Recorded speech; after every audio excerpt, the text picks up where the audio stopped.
DFCC Bharat सरकारचा महत्वाकांक्षी project आहे, ज्यामुळे ठाण्यातली 70 ते 80% हेवी ट्रॅफिक बंद होणार आहे आणि ती रेल्वे मार्गे जाणार आहे। त्यासाठी आपल्याला पलावा ब्रिज, जुना पलावा ब्रिज आपल्याला पाडणं आवश्यक आहे, त्याची हाईट वाढवायची आहे। त्यासाठी ट्रायल रन म्हणून आपण 7, 8 आणि 9 ह्या 3 दिवस तो ब्रिज बंद करणार आहोत।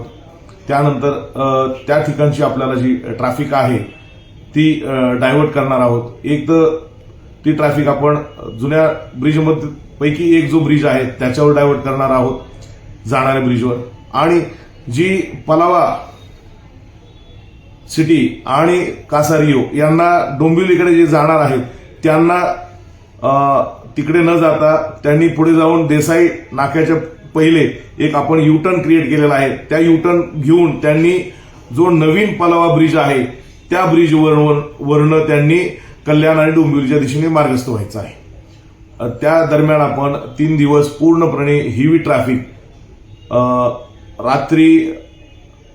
सकाळी 6 ते रात्री 12 वाजेपर्यंत त्या ठिकाणी हेवी ट्रॅफिक पूर्ण आपण बंद करणार आहोत।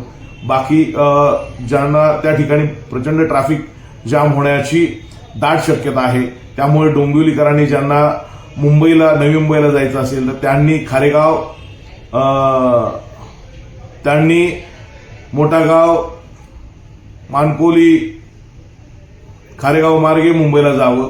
ज्यांना नवी मुंबईला जायचं आहे त्यांनी कटाई नाका, खुनी रोडवरनं सिमेंट तळावजा रोड मार्गे त्यांनी नवी मुंबईला जावं। कमीत कमी लोकांनी ह्या मार्गाचा वापर करावा, जेणेकरून आपण ट्रॅफिक जाम्समध्ये अडकणार नाही। धन्यवाद।